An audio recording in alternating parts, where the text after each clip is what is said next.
मेरे सभी प्यारे निरंकारी भाई बहन, माताओं के चरणों में प्यार भरा धन निरंकार जी। तो अपने मन में ख्याल आया कि ज्ञान जो ब्रह्म ज्ञान है, ब्रह्म ज्ञान लेने के बाद हमें किस तरह से रहना चाहिए, हम कैसे रह रहे हैं, हमें किस तरह से बोलना चाहिए, हम कैसे बोल रहे हैं, हमें किन नज़रों से देखना चाहिए, हम कैसे देख रहे हैं। तो इनमें बहुत बड़ी बात है। तो आज इसी विषय पे अपने भाव प्रकट करेंगे आप जी के सामने, और कैसे लगते हैं आपको ज़रूर बताना। तो चलते वीडियो को शुरू करते हैं। वीडियो शुरू करने से आप जिसे रिक्वेस्ट है, जो वीडियो को देख रहा कृपया पूरा देखें और सब्सक्राइब चैनल को ज़रूर करें। अभी तक सब्सक्राइब नहीं किया तो लाइक करें और कमेंट करके ज़रूर बताना कि हमारे भाव कैसे हैं। तो चलते वीडियो को शुरू करते हैं, देखते हैं कि हमें कैसा रहना है, हमें करना क्या है, करना क्या, किस तरह रहना है। ज्ञान तो ले लिया, मगर ज्ञान लेने के बाद हमें किस तरह से रहना है, किस तरह से देखना है, किस तरह से बोलना है और क्या करना है। क्या हम वो कर रहे हैं, क्या हम वो कर पाएंगे, क्या हम उस तरह से देख रहे हैं, क्या हम वैसे देख पाएंगे, क्या हम वैसा बोल रहे हैं, क्या हम वैसा बोल पाएंगे। तो चलते इसी विषय पर चर्चा करते हैं, वीडियो को शुरू करते हैं।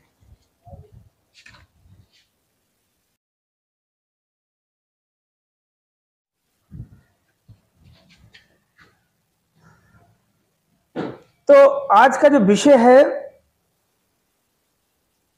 कि ब्रह्म ज्ञान लेने के बाद हमें क्या करना चाहिए, हमें किस तरह से बोलना चाहिए और हमारा व्यवहार कैसा होना चाहिए, हमें किस नज़रिए से सबको देखना चाहिए। तो चलते हैं, थोड़ा सा उदाहरण देते हैं। जैसे कि आप सभी को पता है, जो भी हमारे निरंकारी भाई बहन संत महात्मा हैं, सभी को पता है कि जब हम सभी ने ज्ञान लिया और ज्ञान लेने से पहले ज्ञान कक्ष में हम पूरी तरह से हमारे मन को इधर उधर से मतलब लेके और इकट्ठा किया कि हर जगह से जहाँ भी हमारा मन भटक रहा हो हम वहाँ बैठे। तो हर तरीके की बातें मतलब हमें बताई जाती, वो बातें हम शेयर नहीं कर सकते, आप जी को पता है, वही बातें हम नहीं बोल सकते।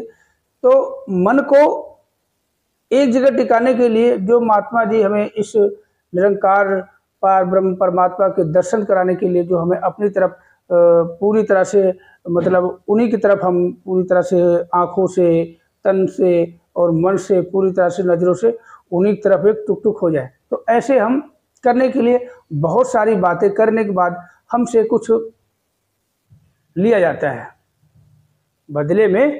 कहते आजकल कुछ भी फ्री में नहीं मिलता है, हमें सांसें भी फ्री में नहीं मिल रही हैं। इसके लिए हमें देखो परमात्मा ने जो सांसें दी हैं इसकी भी हमें कीमत चुकानी पड़ती है। कोई भी चीज़ हम लेते हैं हमें कीमत चुकानी पड़ती है। तो हमसे 5 प्रण दिए गए, जो प्रण हमने दिए हैं, क्या हम प्रण पे खरे उतर रहे हैं? नहीं। अब छोटा सा एक दृष्टांत बताता हूँ। कल की संगत में एक बहुत ही अच्छी बात कही, यहाँ से आपको पता चल जाएगा कि एक महात्मा जी को उनके खड़ा किया था, उनका नाम बोला, तो उन्होंने एक बात कही कि हमें ज़रूरी नहीं कि हमें बहुत बड़ा बुजुर्ग हो, बहुत बड़ा पुरातन महात्मा कुछ हमें सीख देगा, हमें छोटा सा बच्चा भी कुछ सीख दे जाता है। तो कोई महापुरुष की बात कर रहे थे, एक छोटा सा बच्चा था और छोटा सा ये वो लेके डिब्बी और समुंदर किनारे बैठा था और समुंदर को उसमें भरने की कोशिश कर रहा था। तो ऐसे करे, समुंदर तो अथाह है। बहुत ध्यान से सुनना, ये बातें देखो कितनी अच्छी लगी। मैं तो गदगद हो गया सुन के कि उस डब्बे में समुंदर को भरने की कोशिश कर रहा था, छोटा सा बच्चा था, कि बच्चा भी हमें पता नहीं क्या सीख दे जाए। तो एक बहुत महापुरुष थे, उनका नाम पता नहीं, कुछ ध्यान से उतर रहा, उनका नाम तो दिमाग में नहीं आ रहा है। महात्मा जी ने बोला था मंगलाचरण से पहले, ये छोटी सी बात बताई थी बहुत अच्छी, कि अभी महात्मा जी ने बताया कि एक छोटा सा बच्चा भी हमें बहुत बड़ी सीख दे जाता है। तो वो बच्चा वो उसमें भर रहा था डिब्बी में समुंदर को, तो समुंदर नहीं आ रहा, तो वो फूट फूट के रोने लग गया।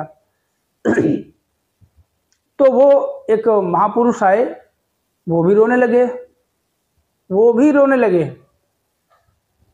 तो बच्चा बोला कि आपका डब्बा कहाँ, आप क्यों रो रहे हैं, आपका डब्बा कहाँ है? मेरी तो छोटी डब्बी में समुद्र नहीं आ रहा, तो मैं इसलिए रो रहा हूँ, और आप क्यों रो रहे हो, आपका डिब्बा कहाँ है? बड़े ध्यान से सुना कि आपका डिब्बा कहाँ है। कितनी अच्छी बात बताई थी। तो बस वही बोला, डिब्बा तो नहीं है मेरे पास, मैं तो रो रहा हूँ, मगर आप बेटा क्यों रो रहे हो? बोला, मैं इसलिए रो रहा हूँ कि मेरी डिब्बी में समुद्र नहीं आ रहा है। अच्छा, बोला, बच्चे ने बोला कि आपका डब्बा नहीं, तो उसे बच्चे ने क्या किया, डिब्बी को समुद्र में फेंक दिया, डिब्बी को समुद्र में फेंक दिया। बोला, आपने ये क्या किया? तो समुद्र में फेंक दिया। बोला, डब्बी में समुद्र नहीं आ रहा है, डब्बी में समुद्र नहीं समा रहा है, मगर डब्बी तो समुद्र में समा सकती है। वो महात्मा जी जो थे वो बड़े आश्चर्य में पड़े। वो कह रहे, मैं तो दुनिया भर के ये जो भी सब कुछ अपने मन में समाने की कोशिश कर रहा था। तो बहुत बच्चे को मतलब नतमस्तक हो गए। बच्चे ने कितनी बड़ी सीख दे दी कि समुंदर इस डब्बी में नहीं आ सकता, मगर डब्बी तो समुंदर में समा सकती है, समाहित हो सकती है। तो ऐसे ही ये निरंकार अगर हमारे घट में नहीं बैठ सकता है, हम नहीं बिठा सकते हैं, क्योंकि हमारे वो कर्म नहीं अभी बने हैं, हमारा वो नज़रिया नहीं बना है, हमारे वो बोल वचन नहीं बने हैं, हमारे वो कर्म नहीं बने हैं। तो इस घट में ये समुंदर रूपी जो निरंकार घट में नहीं समा सकता है। मगर ये जो डब्बी जो शरीर है, इसी को इसमें समाहित कर दो, छोड़ दो इसके ऊपर कि तू जाने तेरा काम जाने, मैंने इस डब्बी को तेरे से। बहुत अच्छी बात कही। देखो जरा, जिसने भी सुना होगा कमेंट करके जरूर बताना कि जो अपनी बात नहीं, ये कल की संगत में जो सुनने को मिला, आप जी के पास सामने शेयर कर दिया। और कुछ बातों में कुछ भूल भुलैया हो जाए, कुछ ज़्यादा हो जाए, कुछ गलत शब्द हो जाए तो बख्श लेना।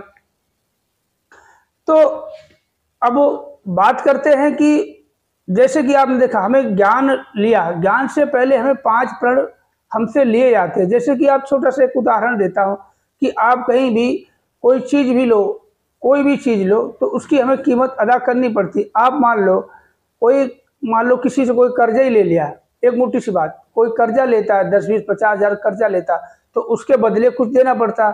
ID दो, ये दो, वो दो, साइन करो, चेक दो, ठीक है, लिख के दो, तो सब देने के बाद फिर आपको पैसा मिलता है। अगर वो पैसा आपको दिया, आपने पैसा जो लिया क्या बोल के लिया, आप मान लो घर मकान ले रहे हो, आपका पैसा कम पड़ गया, तो वो पैसा आपने उसमें लगाना है। अगर वो पैसा आप वहाँ खर्च नहीं करोगे तो क्या होगा, आप परेशान हो जाओगे। क्यों परेशान हो जाओगे? क्योंकि जो पैसा लिया, जहाँ के लिए लिया, वहाँ तो आपने उसको इन्वेस्ट नहीं किया, वो कहीं और कर दिया। मगर जिससे आपने कर्जा लिया है, वो तो आपको जो बता दिया, सारे अपने जो आप उसके रूल्स थे सब बता दिया कि आपको ऐसे करना है, ऐसे पैसा देना है, ऐसे ब्याज देना है, ऐसे लौटाना है।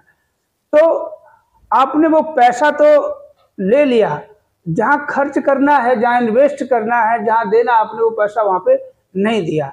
जब पैसा वहाँ नहीं दिया, वो पैसा कहीं और खर्च होगा, जहाँ खर्च होगा पैसा पूरा कर नहीं सकते आप, तो आपको परेशानी होगी। तो ऐसे ही जैसे हमें ज्ञान लिया, ज्ञान जो हमें दिया है, ज्ञान इस शरीर के लिए नहीं, इस ज्ञान जो दिया हमारे जो भटकते हुए मन को एक चित होने, एक रस होने, इस निराकार में खोने के लिए, इसमें लगाने के लिए। और जब मन एकाग्र हो जाएगा, एक चित हो जाएगा, एक रस हो जाएगा, तो हमारा मन इसी में बना रहेगा, तो आत्मा का कल्याण होगा, 100% हो जाएगा। जब अब हम ज्ञान तो ले लिए, अब ज्ञान लेने के बाद हमें सब कुछ बता दिया जाता है हमें किस तरीके से रहना है। हमें देखो, हमारे कर्म, अब सब कुछ, अब मान लो कि एक ओरिजिनल चीज़ है और कोरे कागज पे उसकी फोटोकॉपी करा लो। आप मानते हो, ओरिजिनल कोई भी पेपर हो, उसकी आप फोटोकॉपी करा लो, तो सेम टू सेम हो गई। माना कि ये ओरिजिनल है और ये फोटोकॉपी पेपर प्लेन है, और उस पर आपने उस पर फोटोकॉपी करा दी, तो सेम टू सेम हो गया। जब सेम टू सेम हो गया तो जो वैल्यू ओरिजिनल की होती है वही फोटोकॉपी की होती है। मगर कई बार क्या होता है, आपने देखा होगा कि फोटोकॉपी हम देखते हैं तो कई बार क्या होता है, कई जगह ऐसी होती कि हाँ ओरिजिनल दिखाओ, तो हमारा ओरिजिनल ये सच्चा पातशाह सतगुरु है, क्योंकि जब ये ओरिजिनल है तो हम डुप्लीकेट कैसे हो सकते हैं। जरा सोच के देखो, इसी ने अपनी छाप दी है अपने संतों को, अपने बच्चों को, तो हम डुप्लीकेट कैसे हो सकते हैं। आज का विषय बहुत अच्छा, पता नहीं मन में कल ऐसे ख्याल आएगा, सत्संग में बैठे बैठे वो बच्चे की बात हमेशा दिमाग में घूमती रही, रात भर दिन में भी, और ये बात आई कि हम कैसे करें, क्या करना चाहिए ज्ञान लेने के बाद। तो अब कहने वाली बात कि हमें ज्ञान तो ले लिया, अब जो फोटोकॉपी ओरिजिनल वाली बात, जब ओरिजिनल की वैल्यू है तो वही वैल्यू फोटोकॉपी की होती है। तो आपको पता ओरिजिनल हमारे साथ है और हर जगह हम शेयर करेंगे फोटोकॉपी, वही ये काम आएगा। फोटोकॉपी मतलब वो कर्म जो हमारे हैं, जो कर्म हमारे हर जगह शेयर करेंगे तो उससे हमारी वैल्यू बढ़ेगी कि हाँ ये है, कुछ इसके अंदर कुछ बात है। तो चलते हैं।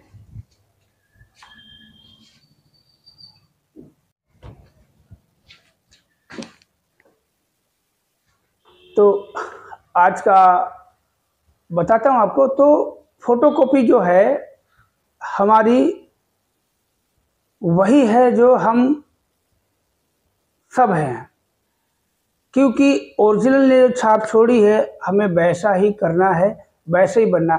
हमें कैसा करना चाहिए, आपने देखा होगा कि हम सत्संग जाते हैं, सतगुरु सच्चे पातशाह जब हमारे सामने होते हुजूर, तो क्या होता है कि वो ये नहीं देखते तो सब कुछ है, जानते तो सब कुछ है, हर घट की जानते कि हमारे सामने ये जो संत महात्मा बैठे हैं इनके घट में क्या चल रहा है, इनके दिमाग में क्या चल रहा है, ये क्या करके आए हैं और क्या यहाँ से करके जाने वाले हैं, कि यहाँ से जाने के बाद क्या करेंगे।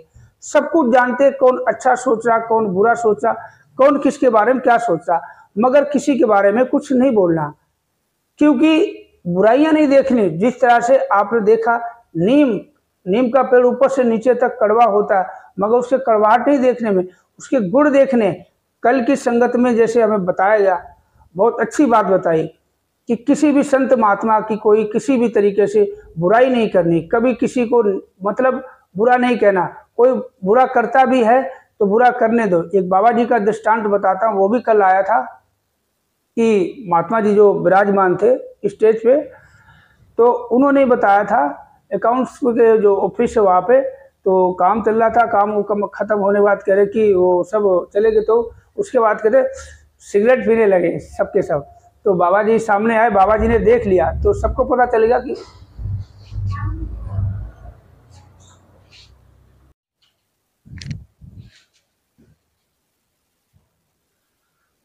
तो संतों ने देख लिया कि बाबा जी की नज़र पड़ गई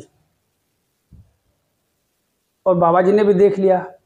बाबा जी कुछ नहीं बोले, नमस्कारी शुरू हुई। उसके बाद संगत में नमस्कारी करी तो बता रहे थे कि बाबा जी ने बोला ये अच्छी आदत नहीं है, बस कुछ नहीं बोले, हंस के नमस्कारी करी, कुछ नहीं बोले। इसी तरह से हम लोगों को भी ऐसे ही करना चाहिए, किसी के अवगुणों को नहीं देखना चाहिए। हमें अभी जो बात कर रहा था कि ओरिजिनल फोटोकॉपी की, हमने ज्ञान लिया, ज्ञान लेने के बाद नज़रिया ऐसा बनाओ। अभी हमें लगता है, देखो कहते हैं कि वही एक शेर सुन लो चाहे कुछ भी, कि कहते हैं जो नींद में पड़ के सो जाए वो करवट लेना क्या जाने, और जिसके सीने में दर्द नहीं वो दूसरे का दर्द क्या जाने। अपने आप से लगता है कि बहुत से ऐसे हमारे जैसे रहे होंगे, बहुत से ऐसे बहुत ही कहते दो हम दुनियावी पड़े, बच्चे भी हैं घर में, काम भी है, कभी काम नहीं चल रहा, कभी कुछ हो गया, कभी तो दिमाग मन तो थोड़ा अपसेट रहता है। तो हम जाते संगत में, मन थोड़ा सा बहुत शांति मिलती है। तो अब जैसे अब घर तक जाते हैं तो मन में वही बातें घूमती रहती। घर गया तो पता चला कोई नई बात आ गई सामने, लो दिमाग खराब, ये नहीं उसने ऐसा बोल दिया, ये लो। तो मन फिर भी हमें एक जैसा रहना चाहिए।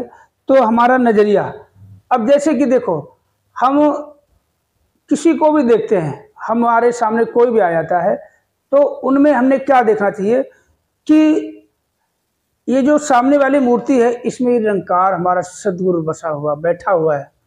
तो उसी को देख के, सदगुरु को देख के उससे एकदम ऐसे मुस्कुराओ कि जैसे आपसे और उससे कभी हमारा कोई 36 का आंकड़ा था ही नहीं, कोई हमारी बात ऐसी हुई नहीं जिससे हमारे बीच मनमुटाव हुआ हो।